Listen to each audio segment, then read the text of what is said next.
All of these things, drugs and alcohol and self-harm and thoughts of giving up and the bully, all of those are coming from the same place, that we're wearing a mask. And when we turn to drugs and when we turn to alcohol and when we turn to thoughts of giving up and we're going to self-harm or we're picking on kids, all of that stems from hurts and pains, and we're trying to mask and we're trying not to deal with some of these emotional things that we're dealing with.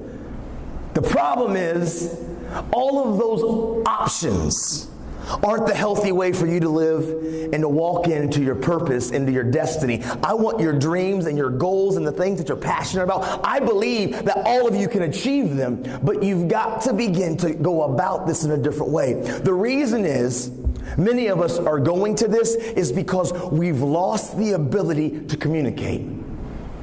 We're losing the ability to communicate with each other, with teachers, with parents, with peers, with mentors. And so when we don't communicate and talk about our struggles, the pressure builds and we go to one of these unhealthy choices. We're losing the ability to look somebody eyeball to eyeball and say, hey man, I'm struggling. I've got some issues. Hey, to your mentor, to your parent, to your teacher, hey man, I'm struggling. I've got some things. And we're losing the ability to really talk about our struggles and our hurts and our pains. We're losing the ability to have conflict resolution for when people don't agree, that we can talk it out and figure it out. And the reason is, and I'm just going to be honest, the reason why many of us are losing the ability to have conversations with each other is because we're so, and this is just truthful, we're so caught up in our phones. We're so caught up in technology.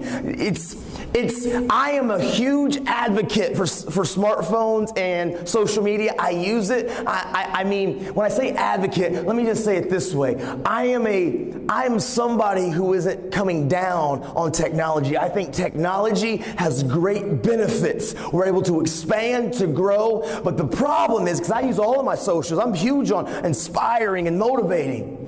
But what's happening to some of us is that we're so caught up in that, we're losing how to do this. We're losing how to look at each other in the eye and to talk about our emotional hurts and our pains. Because when we're texting and we're snapping and when we're emailing, we're not getting to the root of the hurt, man. We're not getting to the root of our struggle.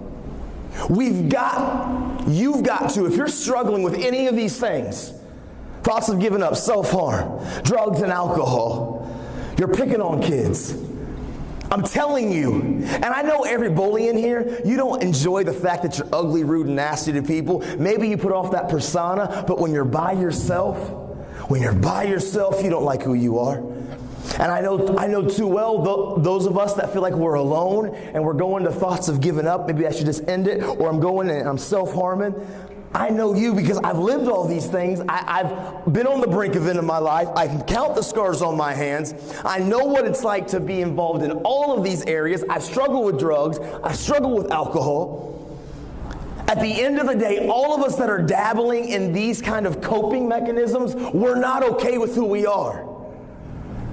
When you're by yourself, you struggle, and that's okay. Many of us do. I did. But it wasn't until I learned to look at people in the face and to find the courage and to and not be ashamed or embarrassed and begin to talk to people about my struggle. Because we're losing the ability to look at each other.